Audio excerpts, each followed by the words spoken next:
2013 সালের হিস্ট্রিটা বলতে গেলে আমি খুব আবেগপূর্ণ হয়ে যাই। আমি এখনো শারীরিক নির্যাতনের যে শিকার হয়েছি সেটা এখনো ভোগ করতেছি। আমি দানা জাতীয় খাবার এখন খেতে পারি না। আমার গলা ইনফেকশন, কিডনিতে ইনফেকশন, সারা শরীরে ইনফেকশন। এখন এই রোগের চিকিৎসা কিভাবে হবে জানি না। সেটা তো একটা গেল। তার মধ্যে হচ্ছে একাধিক মামলা। আমার সামনে আমার ভাই রয়েছেন, যিনি আমার সাথে কারাগারে ছিলেন।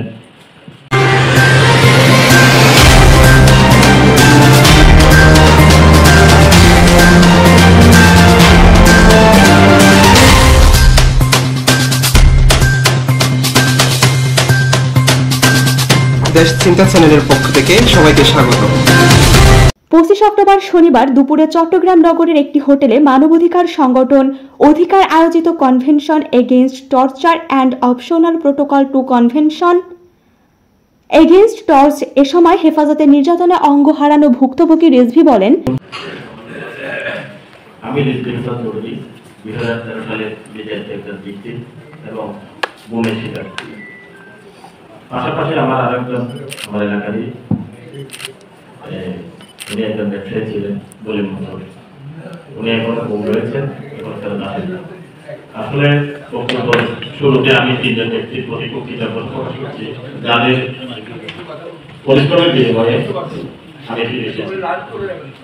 তার মধ্যে হচ্ছে প্রথম নাসিরউদ্দিন আলম ভাই, ওনার প্রতি আমি যথেষ্ট কৃতজ্ঞ, এবং সোহাগ কুমার বিশ্বাস, উনি আমার সামনে আছেন, আমি ওনার প্রতি কৃতজ্ঞ। জনাব ওসমান জাহাঙ্গীর সাহেব, এই তিনজনের পরিশ্রমে ওনাদের পরিশ্রম, ওনাদের ইয়াতে আমি ফিরে এসেছি। হয়তো আমি সৌভাগ্যবান। আজকে আমার শ্রদ্ধেয় বাদক বলেছেন, আমি গত কিছুদিন আগেও ঢাকা গিয়েছিলাম ভাইয়ের সাথে সাক্ষাৎ করার জন্য, আমার পক্ষে সম্ভব হয়নি। 2013 সালের হিস্ট্রিটা বলতে গেলে আমি খুব আবেগপূর্ণ হয়ে যাই। আমি এখনো শারীরিক নির্যাতনের যে শিকার হয়েছি সেটা এখনো ভোগ করতেছি। আমি দানা জাতীয় খাবার এখন খেতে পারি না।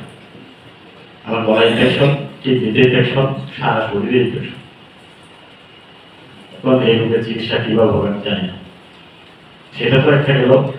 তার মধ্যে হচ্ছে একাধিক মামলা। আমার সামনে আমার ভাই রয়েছেন, যিনি আমার সাথে কারাগারে ছিলেন, মাহমুদুল ভাই। উনিও জানেন আমি কিভাবে নির্যাতনের শিকার ছিলাম, উঠে বসতে পারতাম না। আমার অপরাধ হচ্ছে আমি অধিকারী কিছু কাজ করতাম, পাশাপাশি জাতীয়তাবাদী পরিবারের একজন অংশীদার ছিলাম, কর্মী ছিলাম। আমি ইউনিয়ন যুবদলের প্রেসিডেন্ট ছিলাম, এটা আমার অপরাধ। পাশাপাশি আমার এলাকার শান্তিহাটের একজন ব্যবসায়ীর সাথে আমার একটা লেনদেন ছিল, সেই লেনদেনের সুবাদে আমাকে টাকাগুলো দিবে বলে ডেকে নিয়ে গিয়েছিল। হাটাজারি সার্কেল অফিসার আবু নিজামুদ্দিন গম, তারা আসলে একটা সেন্টিমেন্ট, তারা এই কাজগুলো করে থাকেন। আসলে এখানে বক্তব্য দেওয়ার জন্য আসি নাই। 2013 সাল থেকে আজ পর্যন্ত প্রোগ্রামে প্রত্যেকটা জায়গায় হয়েছে। আমি আমার শ্রদ্ধাবাদের এলাকার কাছে আমার একটা দৃষ্টি আকর্ষণ, আপনাদের সার্বিক সহযোগিতায় আমার অতীতের মামলাগুলো খারাপ পেয়েছি। আমি আপনাদের প্রতি খুবই কৃতজ্ঞ, আপনাদের সহযোগিতা কামনা করছি, যাতে আমার সাথে যে ব্যক্তি বলে মনসুর সাহেব গুম আছেন, ওনাকে ফিরিয়ে দেওয়া হোক।